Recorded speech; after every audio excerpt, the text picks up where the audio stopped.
It's been a while, man, hasn't it? I don't know what the last thing I sent you was besides the Bitcoin. How you feeling? We never actually spoke about how you feel about Bitcoin. I am. I'm on the fence. I honestly don't know enough about Bitcoin to have a judgment on it. Like, I understand that it's blockchain technology. I understand that it's virtual Mhm. currency.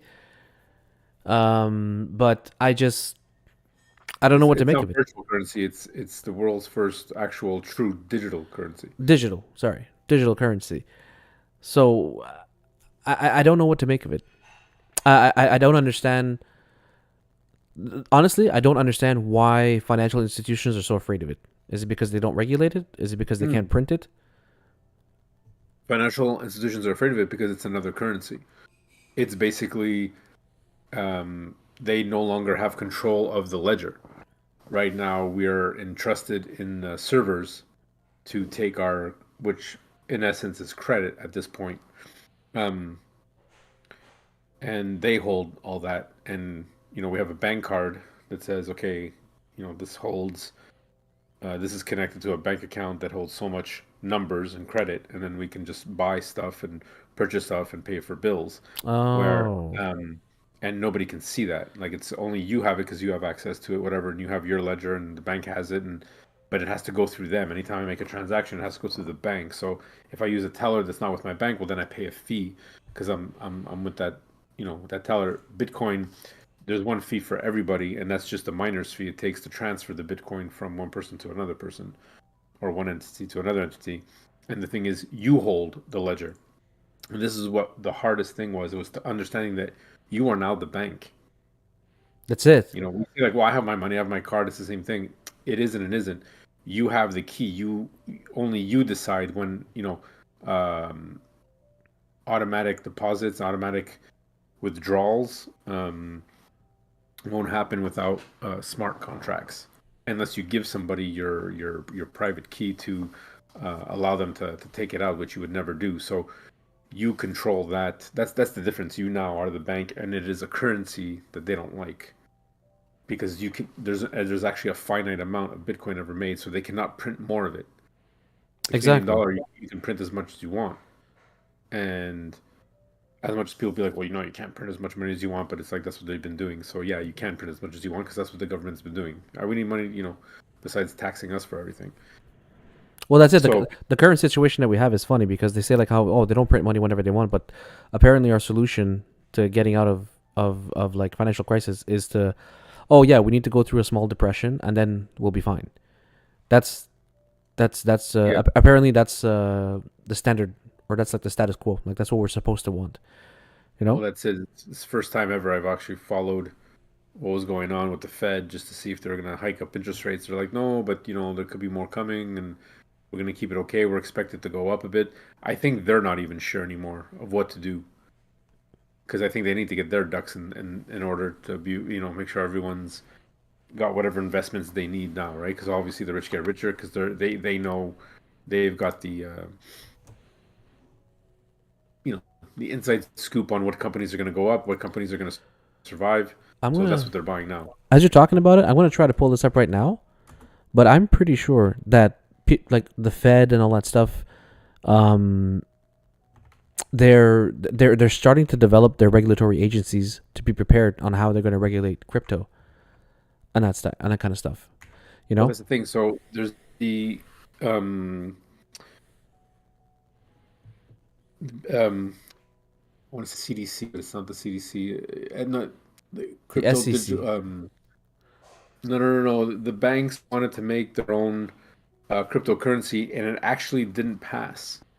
Um, it didn't pass in court because, and I thought I had sent that to you, and it was a good strike. The CDC, the Central Digital Currency, and the banks were trying to push this. And, they're coming at us at all angles to be like, okay, there's going to be one currency, we're going to control it by using the blockchain, but at the same time, in their way, they're going to still hold all the keys. So that's and like in the wrong hands, if we just accepted it, basically they would own us from A to Z. Like they literally have everything now. They literally I mean, they have everything now in a certain extent, but like I'm talking about like deeds to your house and whatever. So it's important to understand how Bitcoin works and how the blockchain works to understand how this control could be, how this control can come into place. And it actually didn't pass, and I was really surprised that the courts blocked it and said, no, no, no, you can't pass this because what you're proposing is that you would have all the control, and we can't allow this. Like Yeah. right now, it's too wonky. What you're trying to do here, you're trying to change all the money into a central currency, but nobody's going to have control over this currency. You can flip the switch, even though they could do it now. They could just close the banks if they wanted to, and then we're all fucked. Type of deal. People think that, oh, whatever, but it's like we're not dealing in gold anymore, right? It's since 1971 that the dollar has not been on the gold standard. The dollar has been on the American standard, which has been highly dependent on oil. So it's all trust, and all our money at this point is the only reason why it has value is because we believe it has value. Because they're telling us it has value, so everyone still wants to trade in that money because it's just an idea. Yeah. Like baseball card. Baseball card is worth, Mickey Mantle, whatever. Uh, you know, Wayne Gretzky's 2000 point card is worth whatever his rookie card playing in the Oilers is only worth because to somebody it's worth that much. If you don't give a shit about hockey, you wouldn't pay 2 cents for the fucking thing, Nope. right? So that's what it comes down to. So once you understand how Bitcoin is basically the first file, okay, to really break it down, it's the first file on the internet that cannot be hacked. Would take an absorbent amount of energy to I mean, unless you find, there's other ways of getting the private key without going up to the guy putting a gun to his head. They give me all your private keys to your Bitcoin, or I'll kill you.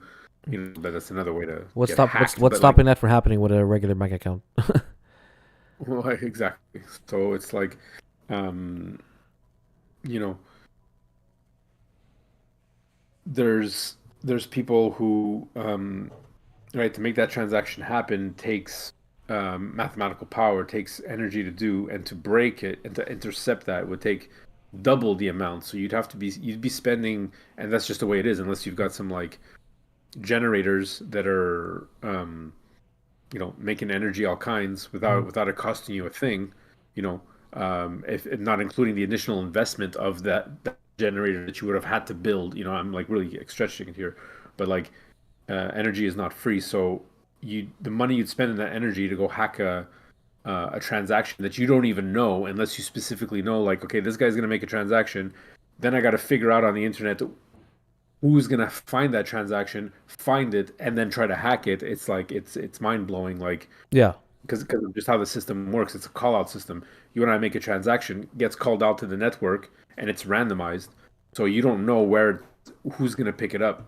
to try to complete that equation, right? Because it's all done in cryptography. Yeah. Basically, your address, my address, and then forms a strain, and it forms a mathematical equation that a computer has to solve for it to verify, like actually to make it, to verify that you actually have the Bitcoin. Let's say you're transferring to me or whatever. It has to actually verify, and not once, 13 times. Okay. So that has to happen 13 times, and then the transaction will come over. That's why Bitcoin is a little. People don't really. It hasn't caught on yet because it's slow. It could take up to 24 Well, hours for a transaction to happen. just to make sure I'm on the same page here, when you're saying Bitcoin, you mean crypto. This is No, applies I to mean, crypto or just Bitcoin. So like other types of crypto like Ethereum and that kind of stuff. I'm specifically talking about Bitcoin because it's the OG. This is everything that everyone else is based on. There is no other crypto or, um, well, that's it. There is no other project. Ravencoin, Ethereum Classic, Monero, Hmm. uh, Solana, XRP, Ripple. I'm just throwing out names, just, off the top of my head. Yeah. All this is taken from even Litecoin, which is if Bitcoin is the gold, Litecoin is the silver, because it's a faster transaction, and it's all taken from Bitcoin because Bitcoin is an open source. Hmm. When Satoshi Nakamoto left it there, he it was open source. You could take the code and fuck around with it all you want to create your own, and a lot of Hmm. people did. So Ethereum is really really fast, but it gets more complicated with certain things. So like you can mine it from your home using your computers, and then there's voting and blah blah blah blah blah blah blah. Blah. It's like it gets really crazy. It gets really messy. You really have to follow along. A lot of people made a lot of money with it early, but for me, I'm a Bitcoin maximalist. I still believe in the OG. Bitcoin is not touched. Bitcoin right now is the only network that has grown substantially, regardless of the price. The network has grown, and the more network we have, the more people getting on voluntarily, Hmm. right? Voluntarily, the more secure the network is. So you have a very secure network where it's practically at this point impossible to hack or be hacked. And there's a trust within a trustless system. I don't need to know who you are. We could do a business deal across like across on the other side of the globe, right? I'm going to purchase from you. I'm going to send you Bitcoin or vice versa. You're going to purchase from me. We're using Bitcoin. I'm not worried. You're going to sell whatever Bitcoin. If that transaction doesn't get verified, our transaction doesn't happen. Right. I'm not worried. It's called the trustless system.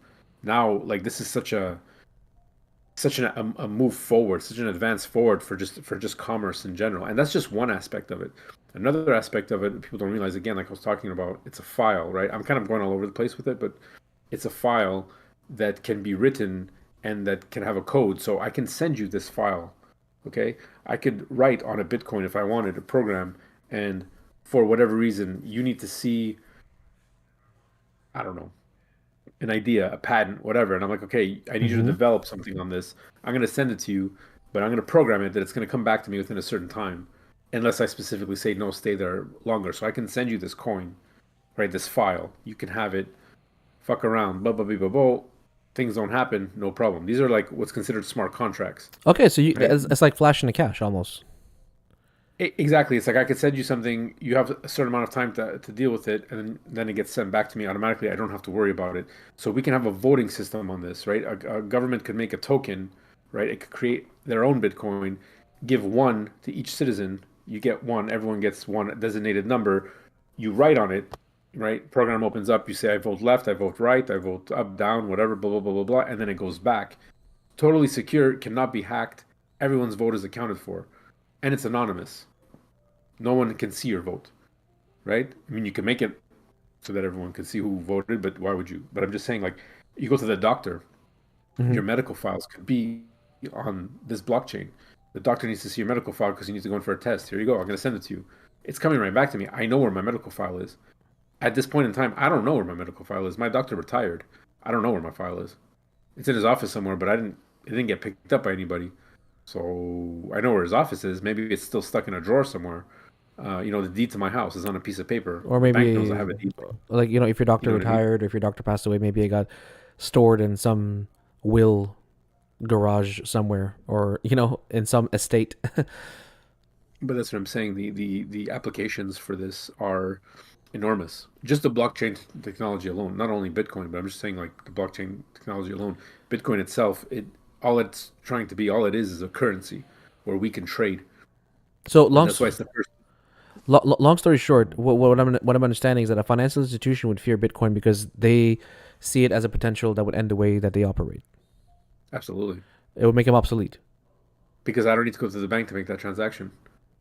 I can transact with you or anybody else around the world without having going through another institute. And you don't need to Okay. have an account with a bank in order to hold your money because you have your wallet. You have your digital wallet. Exactly. It goes straight. It goes literally straight into my pocket. But if you wanted to have like investments and whatnot with the Bitcoin, I'm pretty sure that's why these crypto exchange platforms are popping up in order for you to be able to do this, right? Or like for instance, like a bank, Yeah. when you put your money in a bank account, they'll have like a savings account, the RSP accounts, they'll have their brokerage accounts and that kind of Well, stuff. there's programs out there like we were discussing before. There's programs out there. Crypto.com is one of the. For example, they have a lock-in value. You can lock up your whatever coin that they're enjoying at that moment, and they're allowing you to lock it up, and they'll pay you out an interest, Right. Yeah. Yeah. right? Yeah. But that interest is not. Again, that interest is because it's there on the chain. This interest isn't just being created for out of thin air. It's because there actually is interest to be given because they're making more money off it. Because what they do is they'll take your money, invest it somewhere else, basically just make trades, and then they'll So it's kind of like an incentive program. It's a real incentive program. It's real interest because it's real um, Bitcoin or Ethereum, whatever you're locking up that you're making. They're Yeah. not printing more of it because they can't. It's not how it Hmm. works. Okay. So it's So, well, you know what? I would like to actually sit down one day and like hash out Bitcoin and understand it. Like specifically, ShakePay, which I did sign up for, and I do shake my phone yeah. every day now. I'm on a 3 day streak. There you go. Um, so I use it. I basically use it as my budget, so I know that it like every week I got a certain amount of like, okay, I can allot myself whatever. So I just load up the card because it's associated with Visa and Google Pay. So when I do groceries or whatever, and I get like and I collect my interest on it just pays interest in Bitcoin, so in Satoshis. okay, So that's what I do. I'm like, okay, instead of using my debit card, I just make an extra, I transfer it to the thing, and I use my phone as a debit card. Just click, click, click, click, and I'm okay, just making.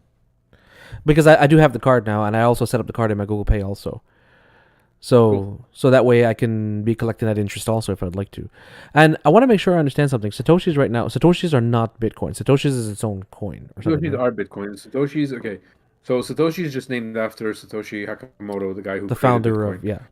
founder of Bitcoin, um, or who invented it, even though he was the one white paper walked away. Nobody knows who he is, which is the smartest thing he could have ever done. Hmm. Or she or it or whoever Oh yeah, they would have been did killed. But anyways, it. And so so Bitcoin can be divided into 100 million right? fractions, right? Hmm. Just think of it like a dollar can be divided into like 1,000 pennies, Hmm. right? And 1,000 pennies, 100 pennies? No, 100 pennies is a dollar, right? Yeah, No, how many pennies is a dollar? No, 100. 100. Yeah. A So hundred, a a hundred, dollar a is hundred how pennies many is a pennies? dollar. Yeah. Yeah, okay, that's it, not 1,000.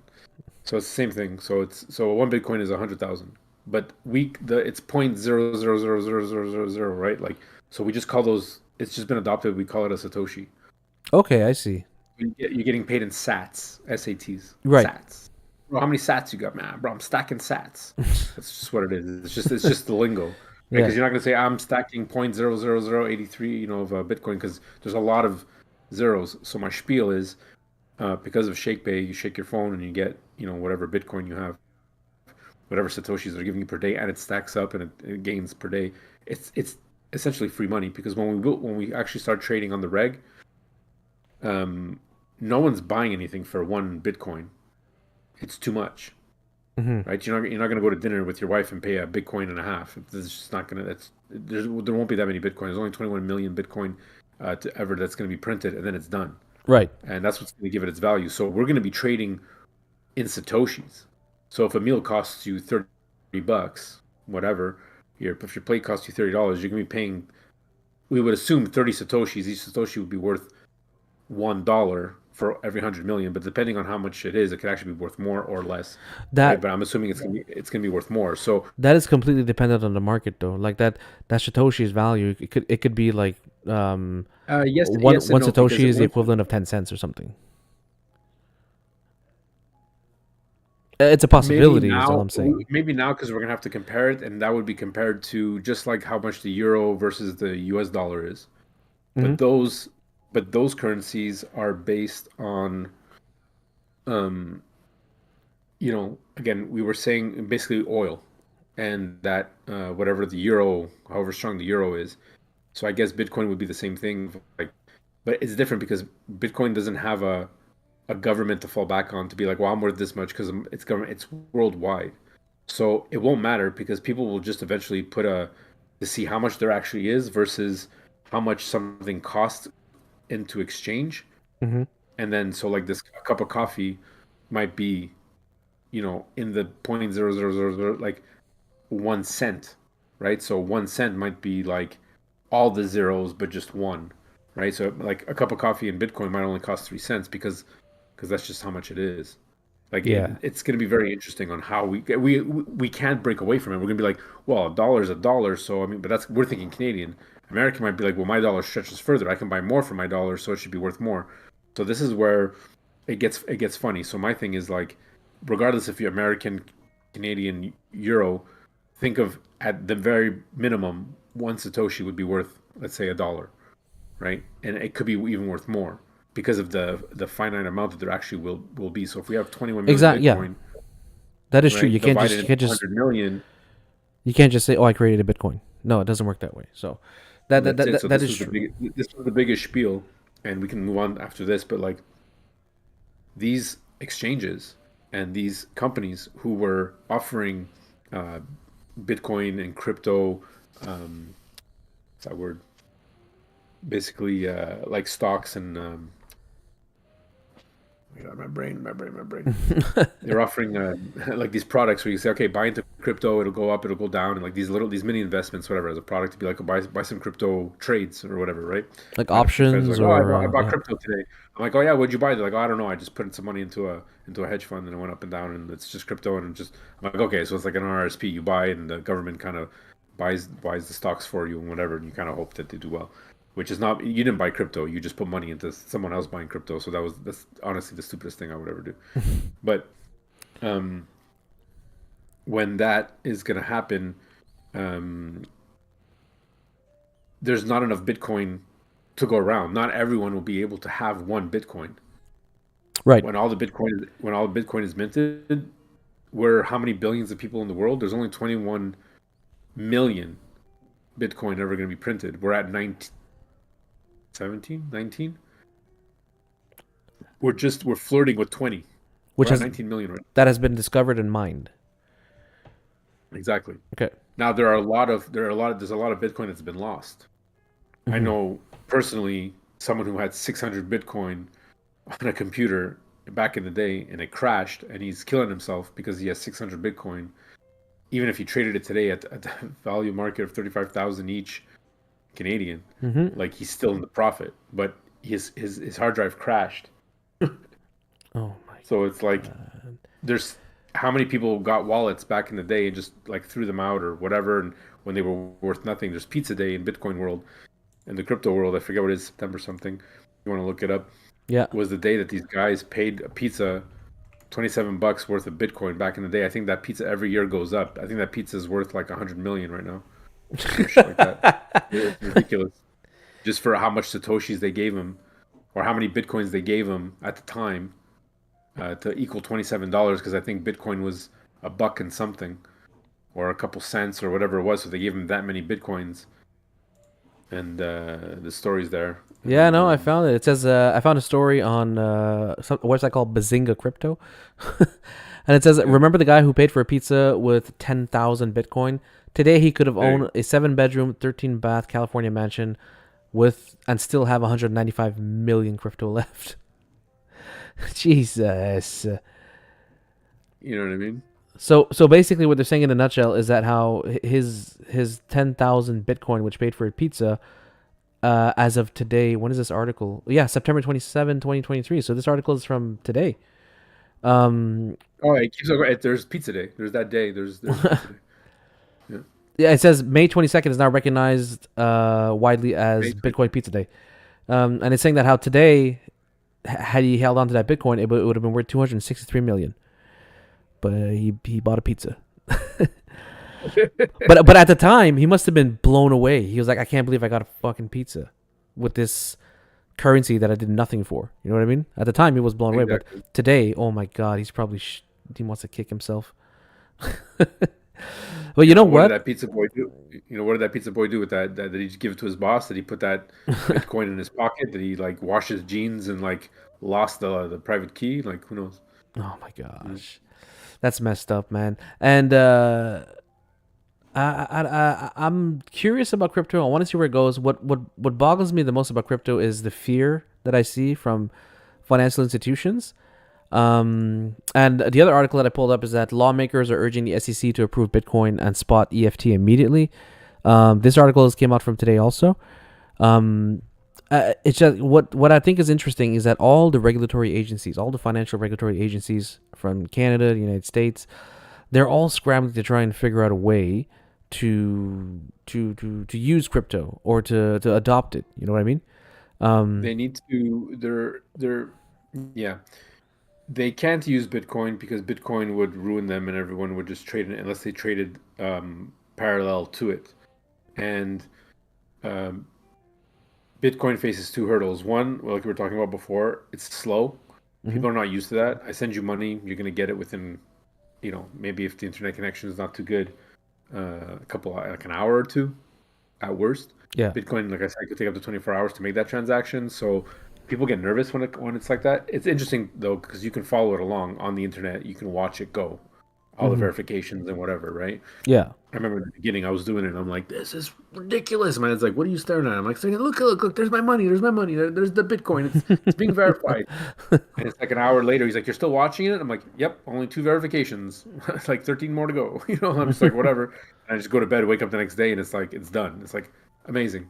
Hmm. But like, so there's that. And the other hurdle that the governments don't want it. So they're trying to come up with their own crypto, get it functional, get it controlly, and force the people to use that to be like, well, listen, you can, you know, um, I heard that once the banks will get their own, whether it'll be a global thing or it'll be individual, they're gonna grab us, they're gonna force us to pay it because they're gonna be like, well, we will only accept this coin for your mortgage, so we will no longer accept Yeah.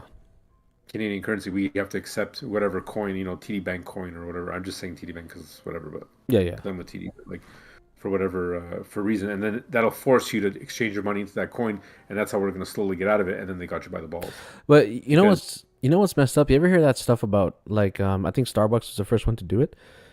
They've introduced I think it's in the United States. They introduced a thing where you can't give cash anymore. Only debit cards, only taps and credit cards. yeah, If you walk in there with change or actual cash, they're like, no, we don't have the means to process this anymore. yeah, Um, to me, that's a form of like digitization. Like you're trying to get people to let go of this legal tender bill or coin and get all the money digitally online, which is with banks right now. And the other thing that I thought about is like, holy shit! Like, imagine this was adopted like across the board, like a fucking Tim Hortons or like a grocery store or anything else that were to adopt this. Holy shit! Would it be pandemonium? It would be crazy. Like, not that it. I think it's a big concern, but like for instance, if that was a route that we would adopt, like people that don't have it so well and they depend on like handouts from people, they have their little cup and they shake it and whatnot. The fuck? What are they gonna do? The homeless people have to get like a debit card now. That makes no sense. well, that's it. It plays a dangerous um, because people talk about that all the time, and even just regular, forget about homeless people or whatever people like on the street, panhandlers. What about basically there'll be no more poor class. It'll just either be we're gonna wipe out the middle class because like how many transactions, right? I go to like these hobby shops sometimes, and the guy's like, look, he goes, I goes, are there any deals you got? No, he goes, look, he goes, I'll give you, um, I'll give you like whatever. I'll take off 8% because that's what the credit card's gonna charge me anyway. So if you Mm-hmm. pay with cash or debit, he goes, well, I can lower the price because the only reason why my price is higher is because or this price because if you happen to pay with credit card, well, 8% goes to the credit cards. Same thing with debit cards and whatnot. It has to pass that institution. So now I'm paying a fee, and most people don't realize this, and people don't get it. Like your bank, every month that fee that you're paying in your checking, if you don't have a minimum balance, you're paying that fee. And some people are like, oh, it's not a big deal. It's whatever, 16 bucks, 18. Every year it goes up a little bit. No one really pays attention. I remember back in the day it was $8. Now it went to 12.99. Now it's $16. It's pushing $20 a month just to Mm-hmm. keep a balance, which doesn't make sense because you're making interest off my fucking shit. But you want me to hold a minimum to waive that fee. It's like, okay. Yep. And people are not, oh, whatever. It's only, 12, it's only 100 and something a year. I'm like, that's still 100. You're bleeding out 120 a year for doing nothing, for just putting your money somewhere. It's safer in your mattress at that point. You Mm-hmm. might as well take your check, cash it out, and that's it. And even if you hold a negative balance or something, and once that check comes in, cash it out somewhere else, pay someone else a fee, put it in your, and like there's always these fees. So if you get rid of cash, your dollar just turned into like 80 cents on top because of the transactions you have to pay, and then that person who's has the Interact card and machine is still paying a fee at the month. So I gotta charge. I'm a restaurant owner. I gotta charge you a plate of $20, on top of the fact I got to pay my whatever the food and the ingredients and my staff, I also have to pay the transaction to do business. Right. So it's like that dollar is actually not worth that much, and that's what people don't realize. But if someone comes in and pays cash, well, I just saved on the fee. Put it in the register, gets tallied up, and Yeah. that's the honest, that's the organic thing. You give me $20 for a plate, I charge you, I make you a dish of food, it comes out to $20. You give me $20, I gotta still pay tax on that and whatever, blah, blah, blah. But it's like just holding that money, getting rid of that bank fee. It's not 20. You didn't actually give me $20, Yeah. right? You get what I'm saying? So it goes more than just panhandling and whatever. It goes like Yeah, yeah, it's huge, and the funny thing is that like how a lot of banks you'll see them like advertise themselves, and they'll say like, hey, let's cut out the middleman. That we'll take care of it directly for you, that kind of stuff. What's funny is that by having that rhetoric and saying that for so long, what they are the middleman. You know what I mean? They're the ones yeah, in the middle of it all, and they're taking their cut, and they got some nice fat margins going on on their rents for profits. Um, and you ever saw that movie called The Big Short? yeah. Yeah, and That was yeah. I Until you explained to me what a short really was. yeah, Uh, yeah, yeah. Well, now that we know what it is, and it's fucking dog shit, but like it's fucked up that that type of investment exists.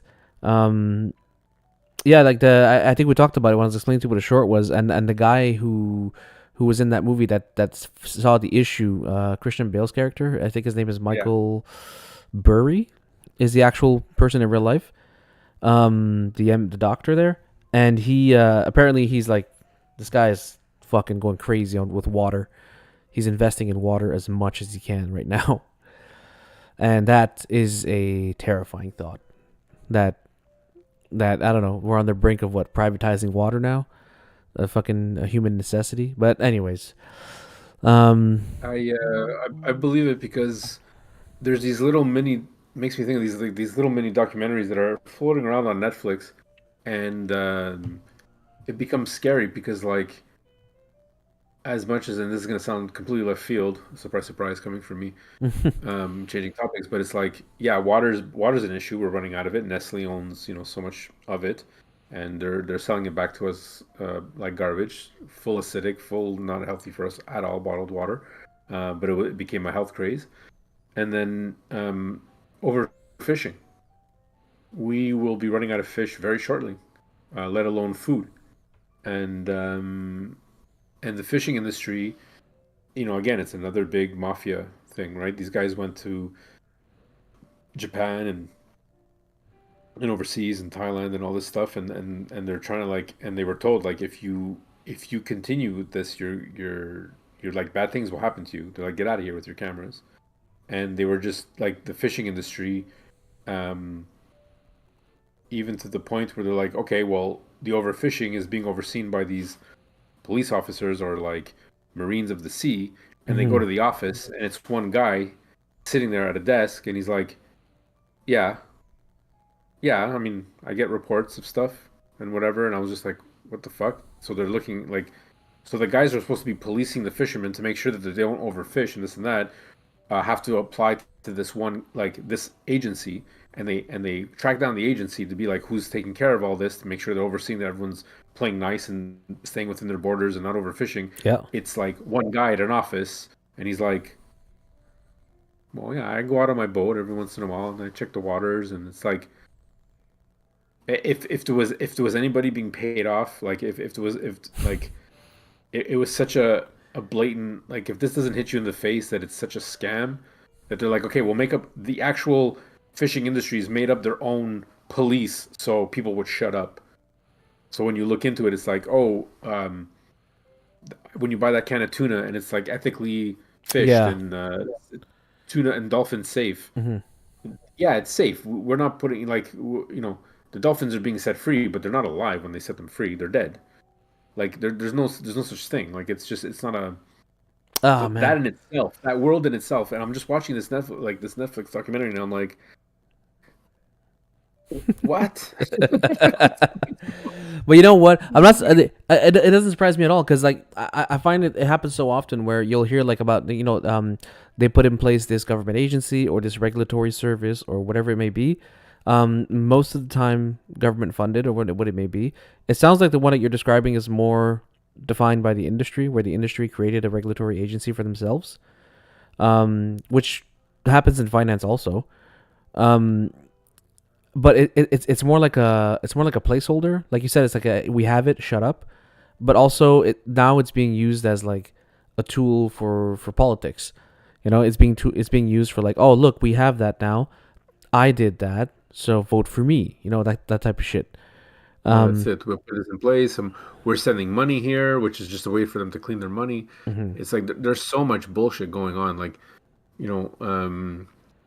people think even just like clean energy, Mhm. right? You talk about clean energy and electric cars and whatever. What was the report that I saw? I think I sent it to you. It's only 2% of the world. It's been 20 years we're talking about clean energy. Only 2% of the world actually runs on solar power or renewable energy. Absolutely. We're still 70% dependent on coal. Absolutely. We Like, we 100% what's are. the joke, man? We 100% are reliant on it. And the funny thing about all that is that the British comedian said it best. I can't remember his name right now at the top of my head, but he's like how we're imposing all these taxes and all these rules on ourselves and Western society. Here's your paper straw. Pay an extra $40,000 for your roof because it needs to be white, and all this kind of stuff. So we have a bunch of taxes that we're imposing on ourselves, and extra taxes on having a car. If it's a gas car, you have to pay a gas fee when you buy your car now, like a gas tax or whatever. And we're not we're not the largest contributors to these issues that they're claiming to. The countries that are the largest contributors of it heavily depend on coal, heavily depend on oil, and that kind of stuff. And these are not developed countries, like these are like the shanty towns in India. These are the deserts of China. These are the Amazon. These are not people that have like the electrical grid or the infrastructure in order to even have a water dam if they wanted to. You know what I mean?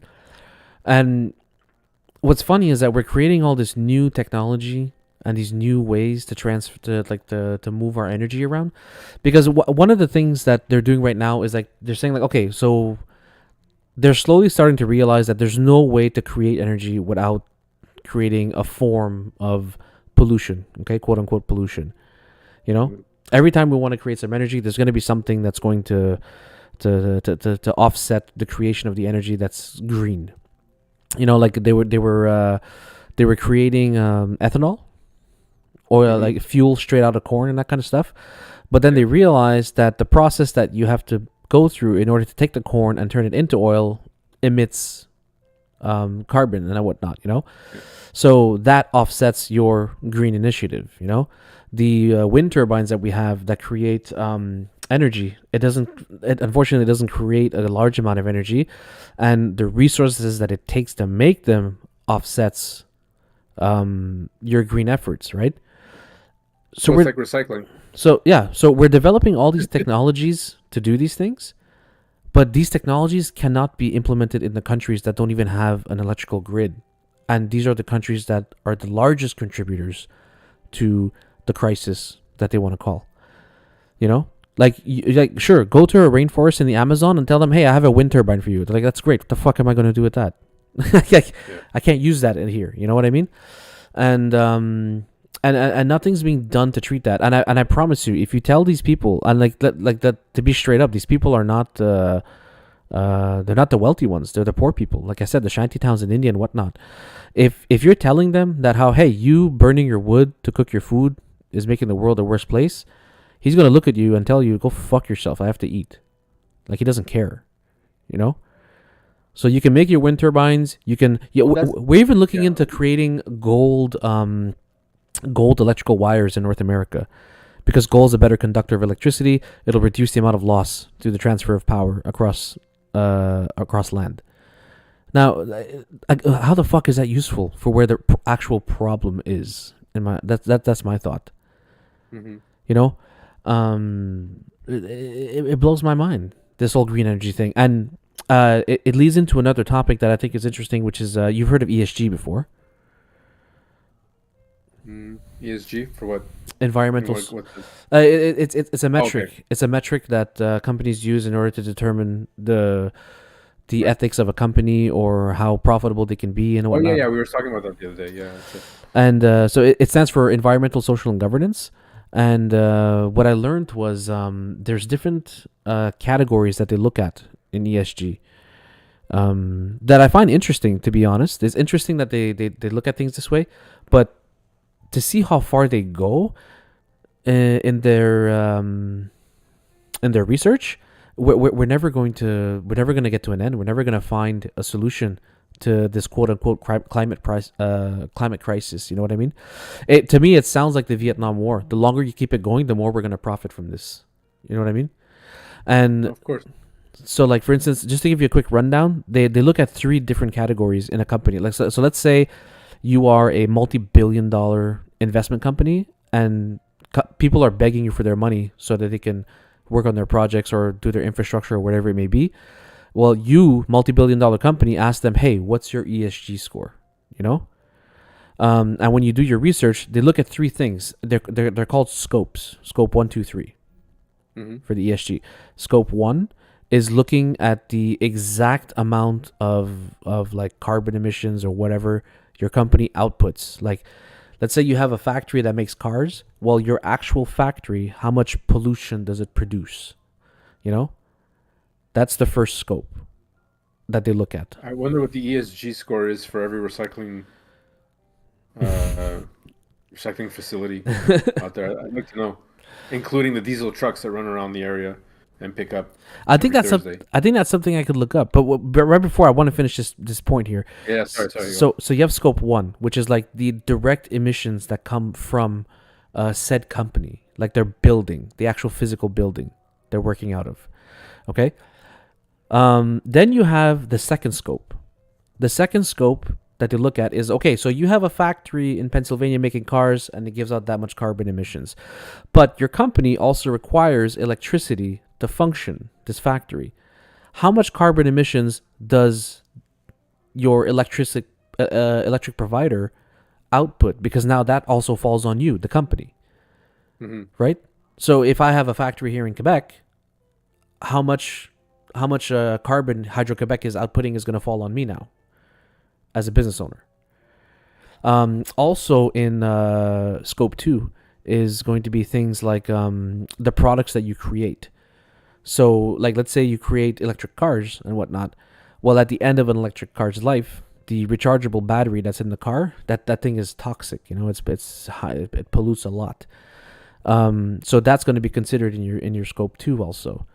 That's gonna negatively impact your ESG score. And then you go into scope 3, and scope 3 is where things get fucking, to me, it gets bananas, man. Like for instance, if you are again, I'm using car manufacturer because it's the first thing that's popping into my head right now. Yeah. But if you are a car manufacturer, how much like carbon emissions or pollution that your car puts out in the world based off of the users falls on you at the company.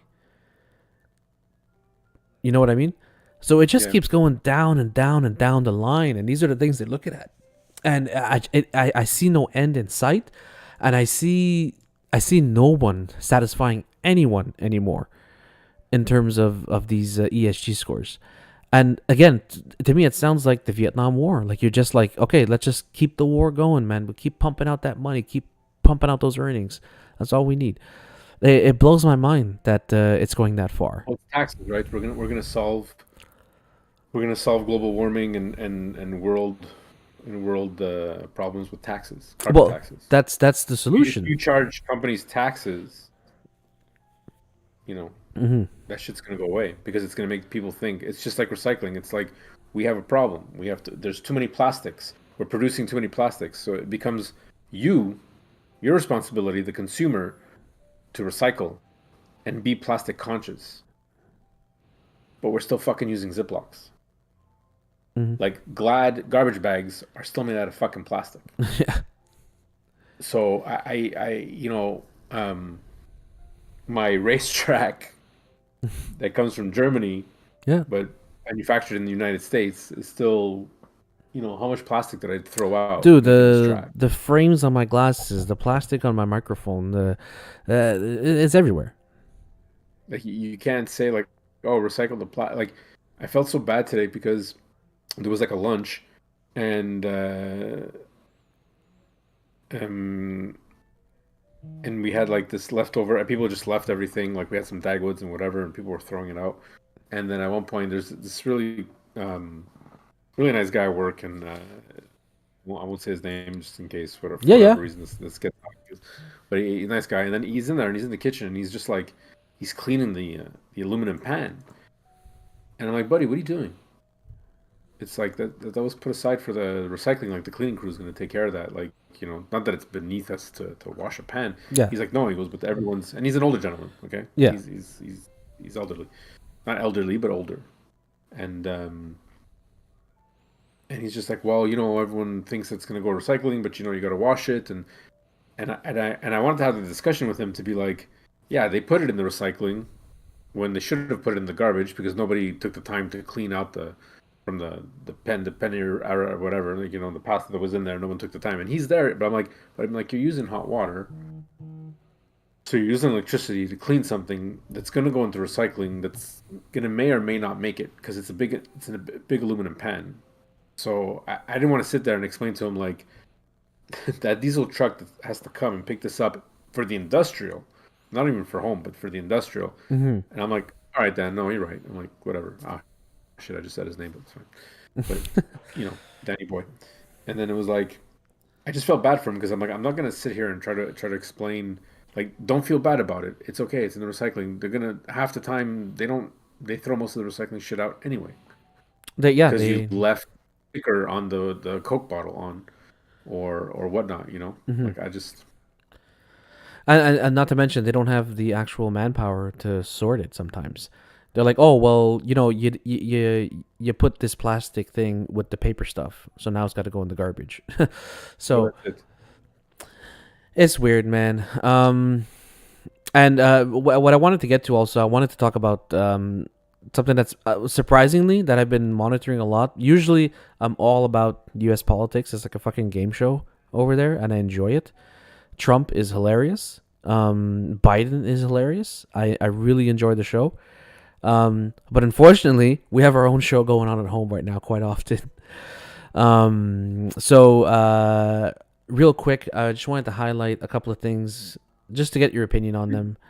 If I Did switch you back. see the Viva Fry? He flipped out, man. I thought this guy was gonna have an aneurysm. Oh yeah, dude, he went ape shit. I saw him on X, and he was just going off on it, like Yeah, belting out like, "Yo, fuck these yeah. people." You know what I mean? He's. I was blown away. And Viva Fry was one of the guys that I followed religiously during the. From the beginning when he was doing it out of his Subaru. When Oh, he was okay. doing videos out of his Subaru, you probably don't even remember that. Yeah, No, no, Viva no, Fry's been no, around for a long time, my friend. dude. I discovered Viva Fry only during the trucker convoy. That was why I discovered him. No, no, no, no. Viva Fry was, um, and it was kind of weird because I wasn't sure where he was gonna go with it. But he was doing videos when he was still a lawyer, I believe, out of his car. He put up his camera, talk, and every once in a while his kid would come in his car and he's like, "Are you gonna really?" I'm like, Daddy's doing it. He goes, "You're gonna be quiet, right?" Okay. And he would just go on his rant. Hmm. But he was talking about everything. Hmm. He was talking about Assange and all that stuff. So that's why I started listening, and I'm like, Hmm. "Oh, okay." But I wasn't sure, like, but he was talking like he was neutral about the whole thing, and he's like, "Look," he goes, in case you guys think I'm talking out of my ass," he goes, "I'm a lawyer. I understand this stuff. A common person, not to insult anybody, might not understand what this means, but in the lawyer, this means, and this is what's happening, and this is why this is wrong." And he was breaking it down. He was like, "This is what the legal standing says. This is what they're doing." And he wasn't saying whether he thought it was right or wrong, but he's saying this is where it doesn't make sense because this is what's happening and that's what's happening. So, but he wasn't giving his opinion at the time. He was just saying like, "We're following this because Yeah. this is very interesting, right?" But you could tell that he was kind of like, "I'm showing you guys how fucked up this is." So you might read this legal document going, "Okay, well they found it like that." So he goes, "Don't take it just because it says in legalized form that that means that it's correct or it's right or morally right what they're doing." So that's why I'm like, okay, this guy, Hmm. and then sure enough, he just went full like, okay, all this is bullshit, and then the my Sharona virus, my Sharona Cyrus, what he used to call it, so he wouldn't get blocked. He was like, okay, this doesn't make sense. He was, what about this? What about this? What about this? Common sense, blah blah. Blah. But again, keeping it neutral. So I was like, man, this is our boy. This is our boy from Montreal, Yeah, and he's doing a really good job. But just my he hats is. off to him. He's honestly fighting a good fight. He's getting a lot of flack for it. He really is. Him and another one, another guy from Montreal. Well, I don't know if he's still in Montreal. Gad Saad. I don't know if you know him. No. A great guy. His content is really good too. He's along the lines of Viva Frey, but I don't. He's becoming a little unhinged also now. Like this Gad Saad guy, and I never recently saw he got that. he got a ton of hate because he said something about I think the Quebec language, like the French language. And Quebecois didn't take it nicely at all. Like they it was They a don't. it was They're very ignorant.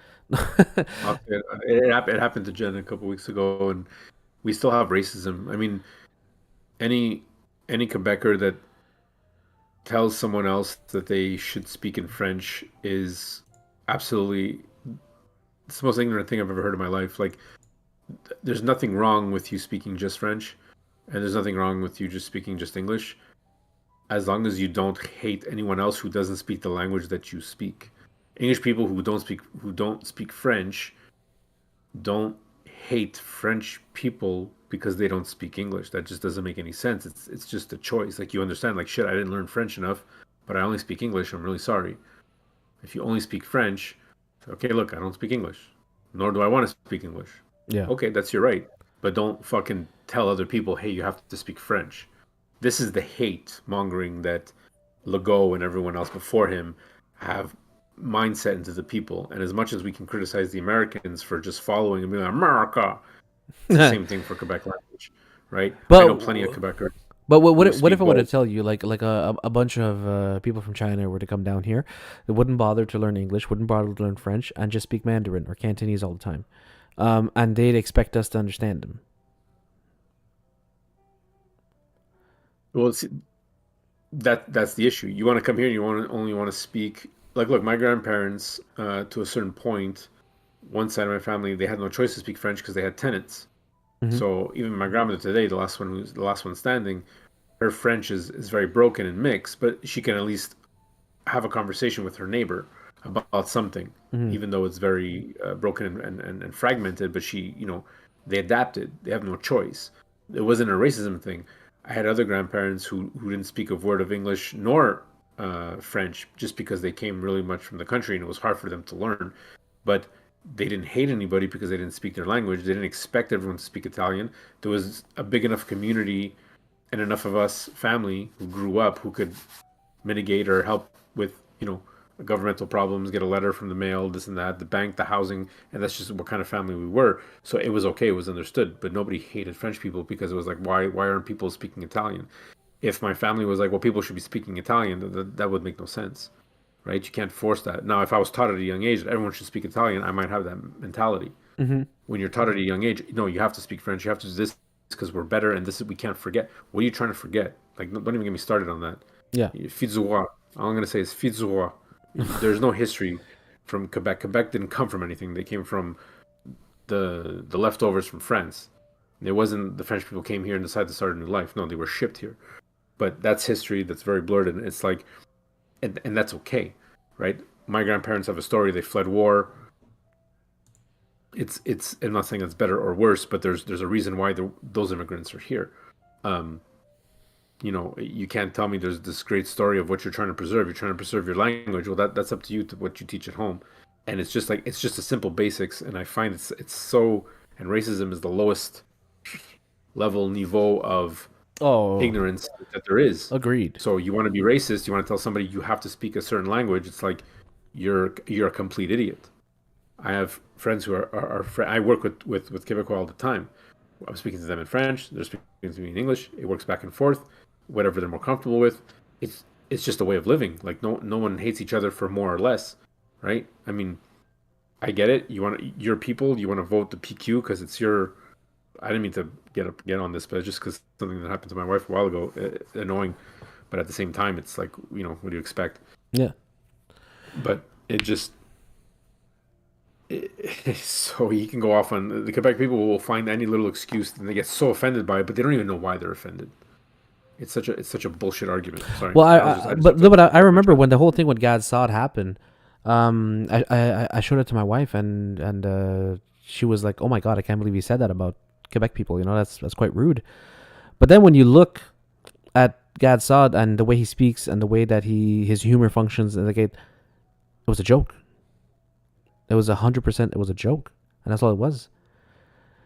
And to see people, and the moment I see people get offended so much by a joke that they want to cancel someone, to me that's like, okay, you've gone too far. Like I don't think you have any right to tell someone what they can and cannot Well, say. how's Sugar Sammy? Where's Sugar Sammy right now? Is he still touring? Yeah, Yeah, so he didn't get canceled. He yeah. almost got crucified on one of his earlier shows. Remember that? No, I didn't Because he actually. said he was, and it was funny that they showed that exactly. And I remember him when he was like doing his, his English French, his franglais show there, whatever, back and forth, or one of his shows that he was completely French. He's like, hey, yeah, he goes, where are all my separatists at? Right? And then so everyone's like clapping and ooh, he's like, yeah, yeah, it was cute, c'était cute ce petit projet là. Like he downplayed Yeah, it, yeah, right? He made that comment, and for us, it's like, oh, it was cute, your little project. And in English, you're like, okay, whatever. But to them, they were so proud. But the camera panned, and there were people and women like, what? Like they were like offended. Like it was done. Like it was cute, your little project. Hey, what you tried to do? Like so, I was surprised that he still has a career, right? yeah. Because of that. But But it is somewhat like it's mostly the older generation that gets offended about stuff like that now, right? Like Sugar Sammy, like people who are within his age group or even younger, I think they jive with him. You know, they're fine with it, and they're okay with the bilingualism. Canada's a oh, bilingual I know country. I know young people who are still very pro separation. Oh, so do I. I know one or two, and anyways, they fit a certain demo. It's more prevalent than we think. More Yeah, prevalent than we think. yeah, and that is And I'm bananas. just glad that And that is bananas getting offended in the chat. She's like, "Yeah, Sugar Sammy knows how to deliver a joke. So does Gad Saad. Get over it." there's a good um, example right there. Your wife's French Canadian. mhm. I have no issues with your wife. We speak English to each other all the time. We can speak French to each other all the time. I'm not upset if she chooses to switch in the language of her mother tongue at any one point. I feel proud of myself because she can switch and be like, I understand what you're saying. But to be clear, I learned the second language. Gad said something about the lines around how the French language is like a stain or a shame on humanity or something like that. Um, and like the French accent, sorry, the Quebecois accent, how Okay, I was going to say French and Quebecois are two different things. yeah, but So if he's saying French, he means everybody who speaks French in Belgium and France yeah. and Quebec. And then there's the Quebecois who clearly have a different accent, which is completely normal.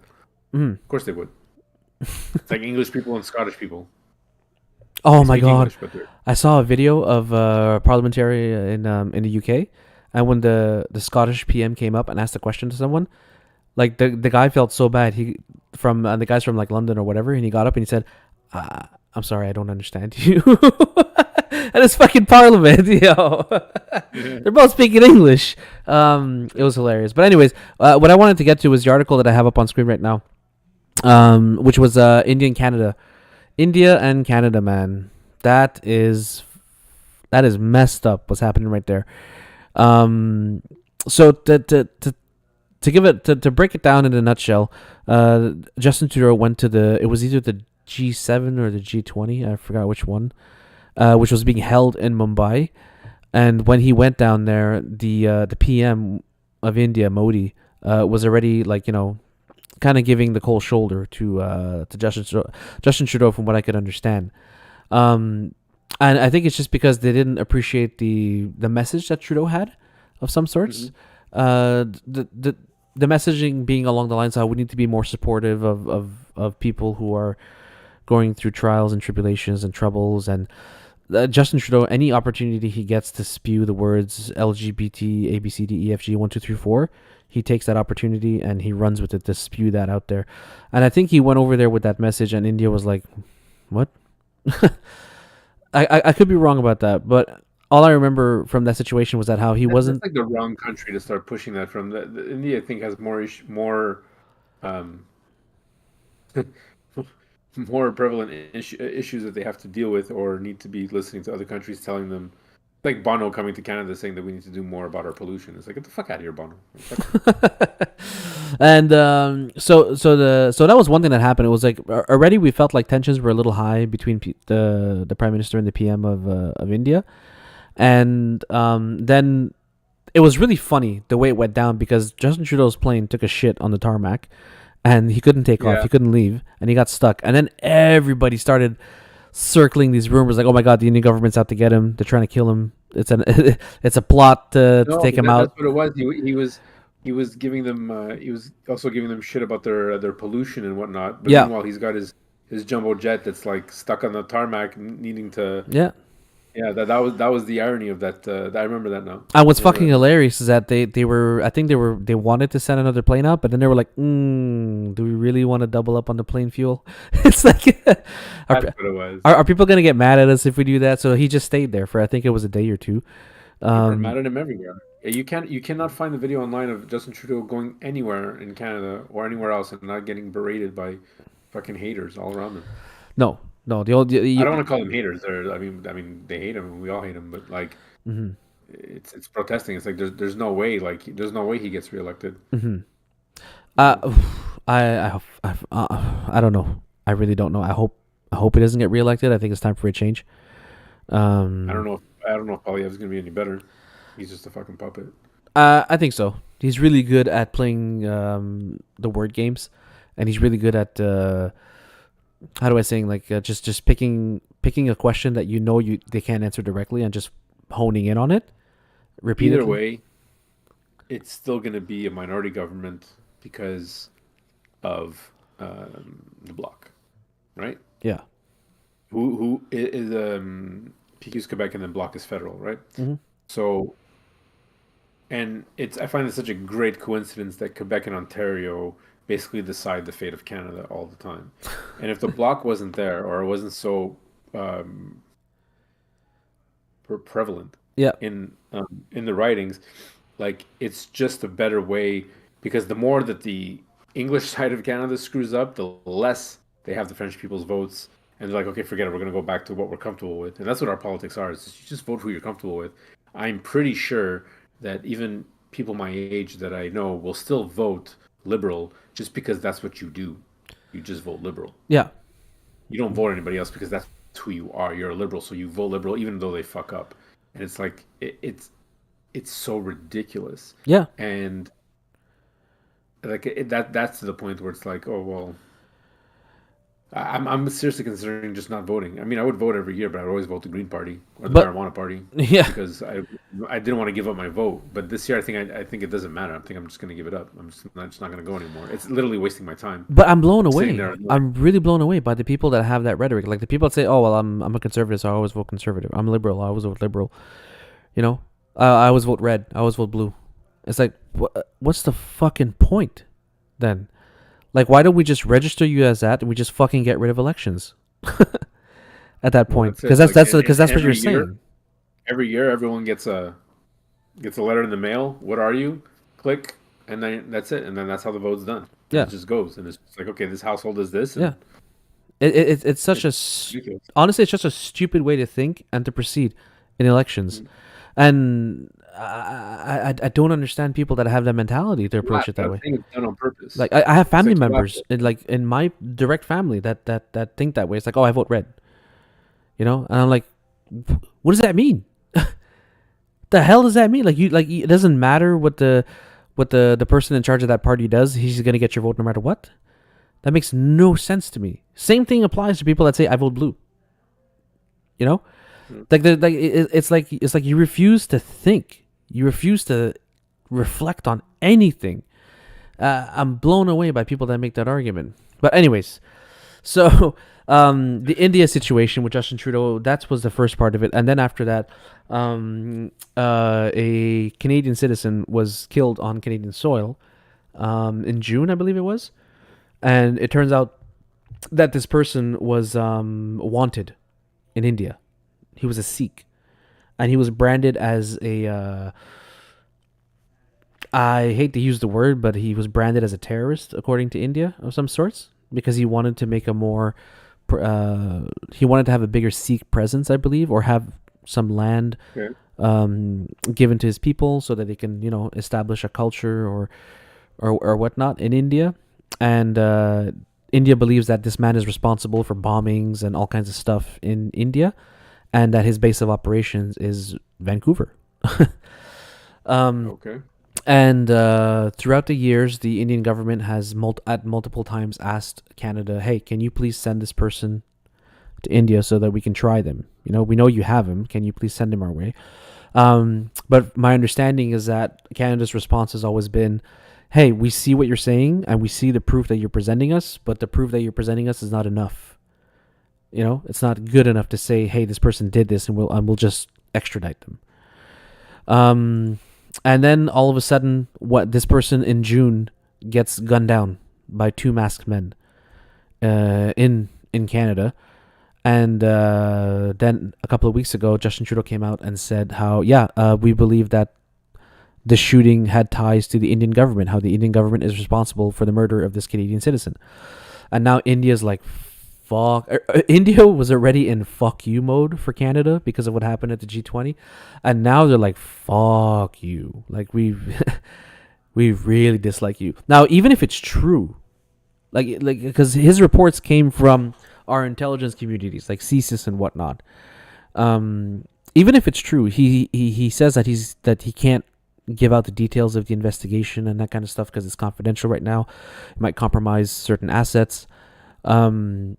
The damage that it's done geopolitically between Canada and India, where we're fucked right now. Like, Canadians can't go to India, period. We can't get a visa. We can't travel there. We can't do anything there. India's like, we're not going to issue visas to Canadians anymore. If you go on the Indian government's website and apply for a visa, when you click on the country that you're from, because you have to say where you're from when you're applying for the visa, Canada's not even in the list anymore. You can't select it. Good. Yeah, and the Canadian government's website listed a travel notice for Canadians going to India, stating that how, hey, be careful, there's a high, chance of terrorist attacks right now in India. So it's really strange how we're just poking people, the wrong way. I wouldn't like. I mean, how? I don't see Indians being hostile to Canadians. I mean, they know it's Justin Trudeau. They know that he's an idiot. I mean, obviously they have so much family here that they'd be like, no, people here are nice. Like, no one, Indians are not getting shut down. I mean, yeah, okay, there's the gangs and whatever in Toronto, but that's because they're really trying to be New York, but they can't. Hashtag Brampton. Yeah. You know what I mean? Like, so at that point, obviously, Justin's not going to get the vote, but then they're still voting in Canadians. So, like, that is just more of a shunt to Justin Trudeau to be like, we're not going to let you in because of what Justin Trudeau did, but not because of Canadians. But it's fucking crazy. Because I started watching Indian news to see what they're saying about the situation over there, and also spoke to some people who live in India, and right now the sentiment towards Canada is hatred. There's not much love right there that's being spread. So even if the people of India don't hate Canadians, the message that's being put out in the media in India is, hey, hate Canadians. And that has some weight behind it. Like, we see what the media can do to us here in North America, how it can weaponize us or how it can manipulate us into thinking things. It's what they're doing in India right now. Now, I'm not saying that India's wrong. I'm not saying they're right. I'm just saying the media is doing their thing and saying, hey, Canada's a piece of shit right now. And what's fucked up is that, like, how I've seen some Indian reporters, like, I'm just gonna go ahead and put on the tinfoil hat now, and they're saying how, hey, why did Justin Trudeau not extradite this known terrorist to India and so on and so forth? And then they went into like this whole explanation, like how, well, the liberals have a majority government in Canada, and the only reason they were allowed to get it was because they did a deal with the NDP. The leader of the NDP is a Sikh who supports the actions of this so-called person that was gunned down recently, because the person was a Sikh, he wasn't a Hindu. So in order for Justin Trudeau to please the person that put him in power as majority government, he had to protect this known terrorist. And it's like India's going all out, you know, like they're going Holy shit. all out against us on this kind of stuff, and they're dragging the NDP into it, and they're praising the conservatives and Polyev and all that kind of stuff. The only thing I think that I find fucked up is that I don't see the point in you announcing publicly that, hey, India came over here and killed somebody, when your hands are tied. You can't tell us anything. So why tell us anything at all? That's what I'm confused about. It's like going to court and saying, oh yeah, I know he did it. How do you know? Can't tell you. It's like, so what was the fucking point of doing that? They can't extradite him because the guy's holding secrets. That's just what it comes down to. I don't know, but I just don't understand why Justin Trudeau. It got too complicated, so they just fucking took him out. It's just like, come on, call it what it is. Yeah, but I just don't understand why Trudeau will come out and say, oh, by the way, Indian government killed a Canadian citizen. And it's like, why would you say that if you can't explain it? Like, why would you just put that out there? And my logic is that he's putting that out there because there might be a snap election, or there might be elections coming up soon, and he's trying to rile up that fear mongering. You know what I mean? That's my take on it, because he honestly could have legit intel saying that. Why would he go against the guy who's helping him get into power? Why would he make him hate Indians? So anybody voting for the NDP is now going to vote for him? Well, Jagmeet Singh is a Sikh. He's not a Hindu. You tell an average Canadian, that the Indian, Sikh or Hindu, and they're like, okay, but what race is that? And you say it's Indian, and he's saying that India killed this Canadian, even though he was Indian. You just say in India, they're just not going to vote for the Indian-looking guy. They don't give a shit about religion. Majority of people don't even know the difference. Fuck, I don't That's true. That's true. The majority of people don't realize that there's a difference. You know. This is the angle that I don't understand. It's like where he's coming from for the snap election. I might have to disagree with you that he's going to be like, just create hate against India. Okay, we just won't vote for NDP. So he's grabbing the votes, basically.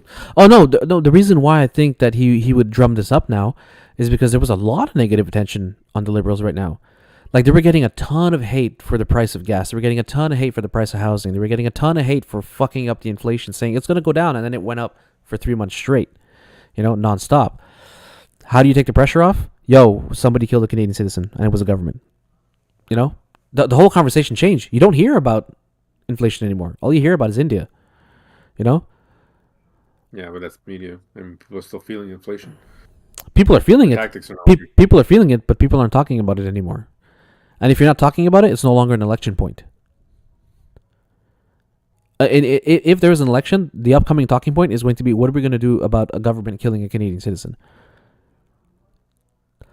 And Polyev's going to be like, why are we still talking about that when we could be talking about this? That's all Polyev does. He goes, why are you talking about that when we should be talking about this? Okay, well, why don't you talk about it then? Stop talking about who's not talking about what, and actually talk about it.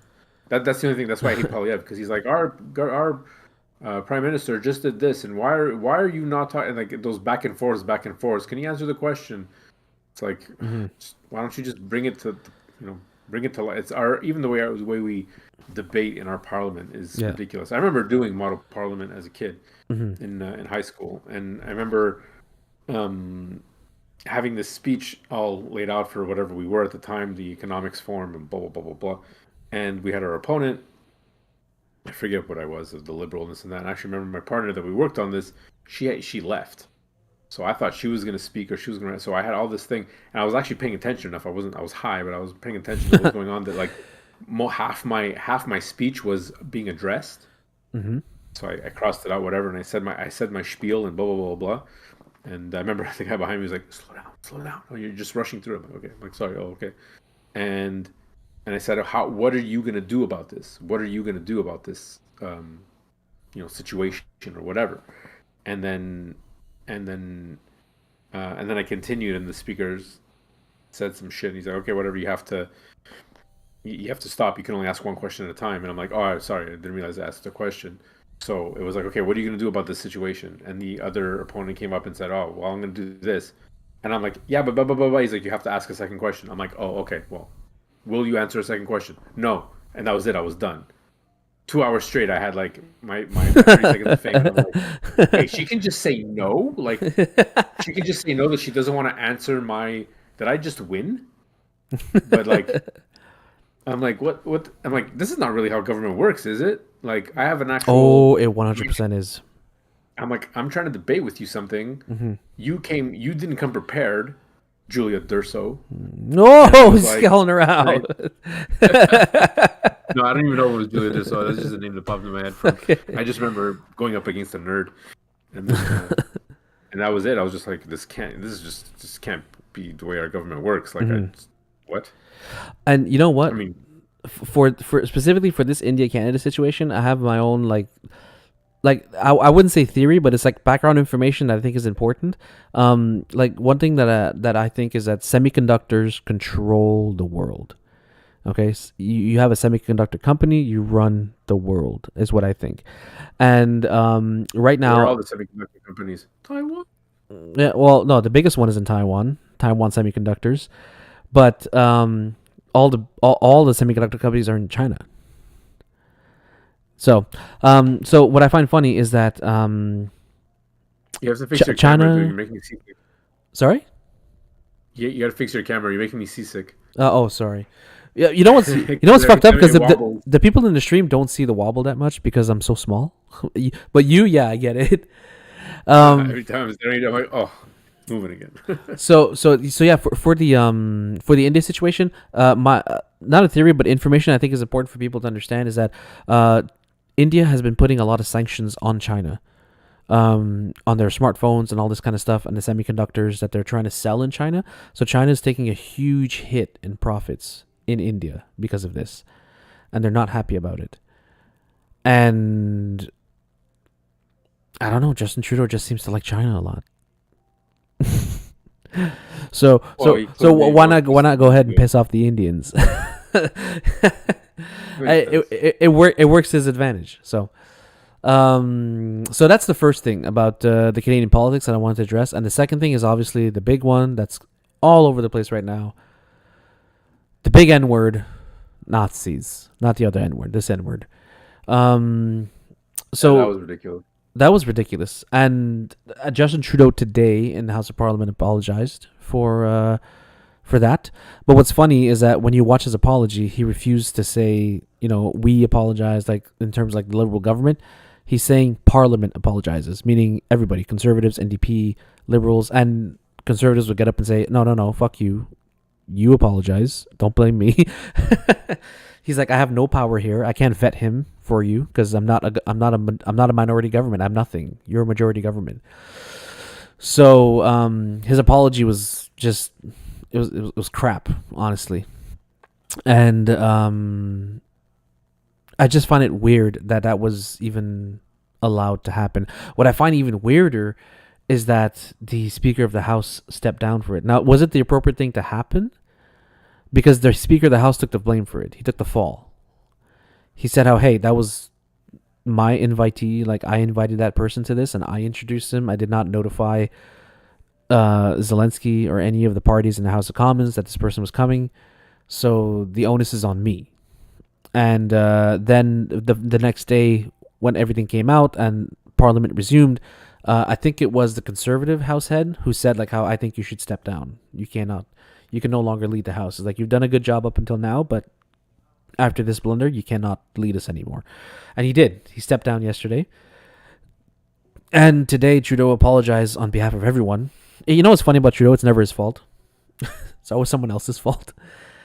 But he apologized on behalf of everyone to who? The Parliament or to the Canadian citizens? To Canadians. You know what he apologized to? He apologized to Canadian citizens. He apologized to Parliament, to the Jewish communities, and to the LGBTQ people. And I'm not kidding you. He actually apologized to them. I don't know. He just specifically them. Yeah, I and to people of color. So it was in his apology prior to the Parliament. So before he went in and made the announcement and the apology, he held a press conference and talked about it. Okay, LGBT, okay, but why are you apologizing to people of color? They have no. They're not important. These people. Again, this guy is like a fucking master of word salad. He says, Must be bald. You "I person know, of I color. know, You. I know, I know. It's okay. I look quite pale. I'm the same color as the wall behind me, so I'll take it." It's um. So what I find crazy about this whole situation is that, and it's a point that the conservatives keep bringing up, and it's just something that's not addressed or it's not answered, and it's how you brought the leader of a country that's under attack by Russia into parliament, who is at risk of being assassinated for all we know, because his Yeah. country's under attack, and you didn't know who was in the building with us. Is that what you're saying? Because that's the rhetoric. The rhetoric is, hey, we didn't know who this person was. We all just cheered for him because we trusted the Speaker of the House. But Uh, that's the I thing. find Like, that let's I not find that just not weird. like we're debating or discussing like what everyone's seeing, but let's dive into deeper and Viva Fry had a very good point on all of it to be like it's all the wording, right? Mm-hmm. He was very upset with the fact that like oh this this war hero and this and that it's like against our enemies, and he was explaining like okay our enemies now if you're for Ukraine, which Justin Trudeau is because he's sending our tax money to them. So instead of helping our own people, I mean especially the United States more than us, and so Mm-hmm. instead of helping us get out of recession and whatever, we're going to send money to Ukraine because that's better use of printing, right? So they're printing this money because they're doing this on purpose. This is why like you can analyze it any way you want. I'm still like whatever they decide to do, that battle that we're not seeing is going to happen. So you can read any chart you want and predict any market crash you want, but like at the end of the day, the shit's just hitting the fan all the time. So he's saying, our enemies of today, our enemy today was our heroes of World War II, which were the Russians, because the Russians pretty much, if it wasn't for them, to a certain point, they played a big part of taking over the Nazis, because Yep. the Nazis thought that they could take over Russia, but they just couldn't handle the terrain. That's Mm-hmm. really summing it up. And the Russians being able to deal with the cold and the fucking muddy terrain and all that shit, managed to grab and take out a lot Mm-hmm. of the absorb a lot of the Nazi resources. So the Russians were our friends for that point. Mm-hmm. Not that we were in good standing with them at the time at all, but it was just that just had to happen. So when he's saying our heroes against our, like you forget what's going on. So they really were praising the Nazis at that point, and he even came in his army suit. And this is all part of that other plan of the World Economic Forum. What's his name? Klaus Schwab. The actual, yeah, exactly. So this is all playing into it, and this is the ritual of how they're gonna like say this on national TV and let everybody know. Yeah, yeah, we told you we're supporting Nazis. Okay, I'm gonna apologize and talk on behalf of the parliament. We apologize because he was a Nazi. Whatever. Blah blah blah blah. It's like where's my Jewish community at? Where are their protests? Mm-hmm. What the fuck's going on? Everyone's upset about the Nazis, but it's like I get it. Nazis were bad, but specifically to a specific race of people. And we're not hearing anything from these communities. And it's like when the word Nazi shows up, there should be the Jewish community showing up. Israel should have even fucking said something. Yeah. You know what I mean? Like at this point. Uh, but that doesn't happen. But someone says, "Oh, fucking Jew," or Nazis had it right. It's you're done. You're roasted. You're finished. Yeah. But this happened in Parliament, and like Silence. no groups have come forward unless they're coming forward and they're being censored. But I haven't seen any of that from That the underground or from the actual TV. that's my From the assumption. actual Is that they want to say something, but every time something's being said, it's just being downplayed, or the moment that they say something, actors are telling them, "Hey, no, you can't do this. You can't go against the current government in power or what it may be." And I'm talking about Canada. Elsewhere in the world, that's a different story. I don't understand why we're not hearing anything from the Jewish community, or maybe we are hearing it, just not loud at all. Like it's not getting any traction. The only traction that we're getting, and it's because we're being bombarded, is the fact that it happened. And I mean, at least that apology was done to a certain extent, where it's like, hey, Canadians are really not having it. Uh, so no, no. After this, and anybody that votes for him, I'm just like, what the fuck were you thinking? You know, but the messed up thing about all this is, again, geopolitically. Okay, mhm. on the world stage, Canada looks like a fucking clown right now. Like, we tarnished our reputation with a huge investor, India. Okay, and an ally or a partner or whatever the fuck you want to call him. And now with the Ukraine situation and this whole thing of praising a Nazi and standing ovation and whatnot on the world stage, we look like absolute morons. And what came out today in the news actually was that Poland. Now, nothing official has been done. No documents have been submitted. Nothing has been filed. But Poland has opened a discussion, telling Canadian government that, hey, you have a Nazi war criminal that invaded Poland or attacked Poland and committed crimes against Jewish people in Poland, and we want you to extradite him now because you're holding on to him. Like, that's huge. That's fucked up. That's even happening on a geopolitical scale. I feel like Canada is just, we're on everyone's shit list right now. But Poland doesn't have enough sway to even try to attempt to get that to happen. It's cute that they said that, but like, and it's good that they did, but they'd have to get backing from at least one major European Union country. Oh, I think they'll get it. I think they'll get it in a heartbeat because Canada is not in a good light. Because if you had to lose a relationship with someone, you don't lose much if you lose Canada as an ally. Let's be honest. You lose access to our fucking barrels of maple syrup? You know? I mean, yeah, we're the biggest provider in the world, and it's more valuable than gold. I get that. No, But but we are the breadbasket of the world, right? Our wheat supply is very important. our wheat supply is important, but it's not the only one. Like, you're not going to over tarnish your reputation with Russia because they're still the largest exporter of energy in Europe. That's why they're not going after them. You're not going to tarnish your reputation with the United States, the world's biggest economy and international trader. You're not going to tarnish your reputation with About Canada, China. 'cause we're still sucking off the teat of the United States. Sorry? So no one gives a shit about Canada and we don't really give a shit about anybody else because we're still sucking the teats off of the United States. Absolutely. As long Absolutely. as our trading shit is okay with them, Yeah. we're good. Absolutely. So it's not that big of a deal to lose Canada as an ally, to say, oh well, you know what, fuck that country. I'll stick with the people that can actually provide something for my people. Mm. Even though those people can be somewhere like Russia or whatnot, which is doing some horrible shit. You know. But to be fair, I think the Ukraine might be doing some equally, if not more, horrible shit. But we'll see. That, yeah, to be seen. Um. Uh. So after all this, I'm just blown away that things were allowed to go this far. I really am, and I don't know where to take it from here.